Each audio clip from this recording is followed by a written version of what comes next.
allons renouveler notre disponibilité et notre détermination à tout mettre en œuvre pour le retour de la paix de notre pays.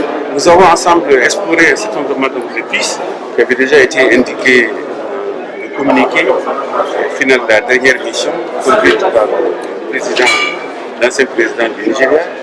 Et nous sommes engagés à tout mettre en œuvre. Nous avons aussi profité pour relancer notre demande de cadre de dialogue avec l'opposition.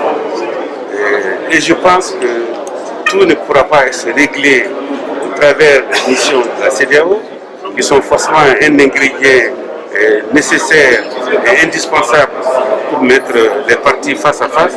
Mais nous sommes convaincus que l'essentiel des problèmes seront réglés entre Maliens autour d'une table. Et nous restons convaincus, nous pensons que nous aurons donc la possibilité de nous asseoir un jour avec nos camarades et frères MC. Merci beaucoup. Il y a aussi des questions qui relèvent de la gestion normale de l'État. Je pense vraiment que la question du gouvernement de mission relève la crise. Oui, nous avons parlé de gouvernement de mission. Nous avons rappelé l'urgence qu'il y a à mettre en place un gouvernement de mission.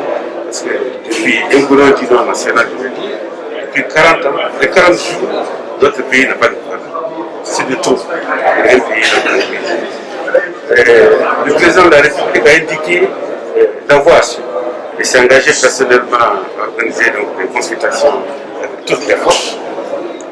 Il a indiqué la nécessité d'avoir une feuille de route.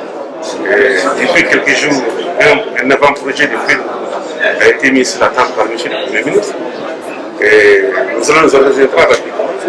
Nous allons donc ensemble avec toutes les forces à étudier, analyser cette proposition de feuille de route pour que rapidement, une fois donc, un accord politique vraiment donc obtenu avec l'ensemble des forces politiques et sociales, que donc, nous demandons vivement au président de la République d'aller à la mise en place du gouvernement d'union nationale.